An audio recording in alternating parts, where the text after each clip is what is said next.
Praise the lord. బాగున్నారా?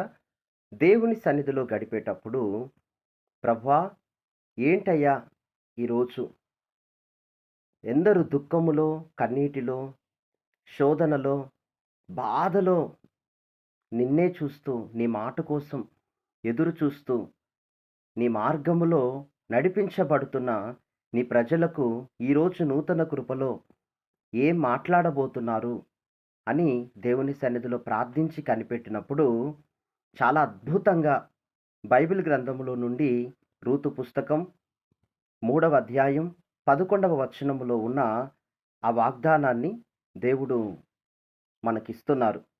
నా కుమారి, భయపడకుము, నీవు చెప్పినదంతయు నీకు చేసేదను. దేవుని సన్నిధిలో నువ్వేం చెప్పబోతున్నావో, ఏం చెప్పుకున్నావో నీ బాధని, ఏమని విన్నపం చేశావో, ఏమని మొర్రపెట్టావో, ఎంత వెక్కి వెక్కి ఏడ్చావో, ఎన్ని అంశాలు దేవుని సముఖములో నీవు పంచుకున్నావో నీ దేవునితో. కానీ దేవుడు అంటున్నాడు, ఆ ప్రార్థనకు జవాబునిచ్చే దేవుడు గనక, నీ మొర్రకు తిరిగి ప్రత్యుత్తరం ఇచ్చే దేవుడు గనక, దేవుడు అంటున్నాడు, కుమారి నీవు భయపడవద్దు, నీకు చెప్పినదంతయు నీవు చెప్పినదంతయు నీకు చేసేదను. ఏదైతే ప్రభు సన్నిధిలో ఏకాంతంగా ప్రభుతో నువ్వు చెప్పుకున్నావో, అది దేవుడు నీ జీవితంలో జరిగించబోతున్నాడు. ఆమేన్. లైఫ్ సెటిల్డ్ అవ్వాలని నువ్వు ప్రార్థన చేసి ఉండొచ్చు. మంచి భార్య దొరకాలి, లేదా మంచి భర్త దొరకాలని నీవు దేవుని సన్నిధిలో ప్రాధేయపడి ఉండొచ్చు. నీ ఆరోగ్యము ఉండాలి, అనారోగ్యం కుదుట పడాలని నీవు ప్రార్థన చేసి ఉండొచ్చు. ఒక వరము కావాలా, ఒక తలాంతు కావాలా, నువ్వు దేని కొరకు ప్రభు సన్నిధిలో చెప్పావో, అది నీ విషయములో దేవుడు జరిగించబోతున్నాడట. ఆ విన్నపాన్ని దేవుడు ఆలకించాడట. ఇదిగో ఈ వాగ్దానాన్ని ఒక సమాధానంగా, ఒక జవాబుగా నీకిస్తున్నాడు. ప్రియ యవ్వన సహోదరి, సహోదరులారా, సమస్యకు దేవుని నుండి జవాబుంది. నీ సమస్య ఏదైనా, ఎవ్వరికీ లేని విపత్కరమైనటువంటి సమస్య నీకు ఏర్పడినా, నీవు దేవుని సన్నిధికి వచ్చి, దేవునితో ఏకాంతంగా నీవు చెప్పినప్పుడు, దానికి చక్కని జవాబు, చక్కని ప్రత్యుత్తరాన్ని దేవుడు ఇచ్చుటకు శక్తి గలవాడు, జీవము గలవాడు. నిన్ను నడిపిస్తున్న నీ ప్రభువు ఈరోజు నీతో మాట్లాడుతున్నాడు.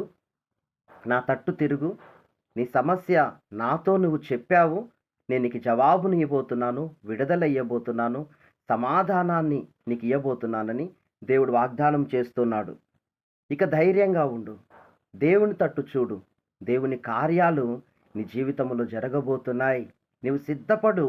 దేవుని మందిరములో, దేవుని ఎదుట, దైవ సేవకుల ఎదుట, సంఘం ఎదుట నీ ఒక సాక్షివై ఉండటానికి దేవుడు ఈ కార్యాన్ని చేయబోతున్నాడు.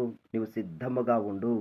దేవుడు నిన్ను ఈ ప్రకారంగా ఈరోజు వర్ధిల్ల చేయునుగాక. మహాపరిశుద్ధుడా, జీవము గల తండ్రి, ఎందరూ వాగ్దాన కార్యక్రమాన్ని ఈ నూతన కృపలో ప్రభా ఈ ప్రత్యేకమైన విశేషాలను వింటున్నారో అయ్యా, ఎందరూ చెవియొగ్గారో, ఎందరూ ప్రార్థనలో ఏకీభవించారో, అటు వారందరి జీవితములో మీ కార్యము బలమైనదిగా జరుగునుగాక. మీ కార్యము, మీ వాగ్దానములో ఉన్న ఈవులు అయ్యా ప్రతి ఒక్కరూ నమ్మి పొందుకొందరుగాక. నాయనా నీకు స్తోత్రం. దేశములో, రాష్ట్రములో, అయ్యా ప్రాంతాలలో ఉన్న దైవ సేవకులందరి కొరకు ప్రార్థిస్తున్నాము. మరింత కృపనిచ్చి, అభిషేకమిచ్చి వాడుకోనండి. ఎక్కడెక్కడ నుండి ప్రజలు వింటూ వీక్షిస్తున్నారో వారి జీవితంలో ఉన్న దుఃఖము, ఓటమిని ఆశీర్వాదకరంగా మార్చండి. అయా శాపాన్ని మేలుగా మార్చండి. తెలియక చేసిన ప్రతి తప్పుదమ్మును క్షమించి మీ తట్టు తిప్పుకోండి అయ్యా, మలచుకోండి నాయన ఒక అద్భుతమైన పాత్రగా. ప్రభా 10th, ఇంటర్మీడియట్, డిగ్రీ మరి చదువుకుంటున్న బిడ్డలు, టీనేజర్స్లో ఉంటున్న వారు, ఎగ్జామ్స్ రాయబోతున్న వారు, ఇంటర్వ్యూస్కి ప్రిపేర్ అవుతున్న వారి జీవితాల్లో బలమైన, సాహసమైన నీ కార్యములు ఈ వాగ్దానము చొప్పున జరుగునుగాక. వారు ప్రార్థనలు ఎత్తిపట్టి ఎక్కడెక్కడికైతే వెళ్ళుచున్నారో అక్కడెల్లా పరిశుద్ధాత్ముడా మీ సహాయ సహకారాలు వారికి అందునుగాక. నాయన మీ సన్నిధిలో నుండి సమృద్ధి, మేలు వారికి కలుగునుగాక. ఈ వాగ్దానంలో రాయబడిన ఈ మాట చొప్పున ఎందరు వింటున్నారో, ఏకీభవించి ఉన్నారో వారు ధన్యులగుదురుగాక.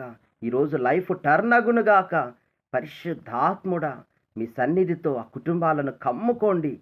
దుఃఖములో ఉన్న వారికి ఆదరణ ఇవ్వండి. అన్నీ కోల్పోయామన్న వారిని మరలా మీరు రైట్ టైంలో లేపి నిలవబెట్టండి. ఈ వాగ్దానము ద్వారా నిలవబెట్టండి. మీ నామాన్ని ప్రకటించగలిగిన ప్రభా సాక్షులుగా ఒక్కొక్కరిని మీరు ఈరోజు మలుచుకొనమని యేసు నామములో ప్రార్థిస్తున్నాం తండ్రి. God bless you. దేవుడి రీతిగా ఆశీర్వదించునుగాక. ఆమేన్.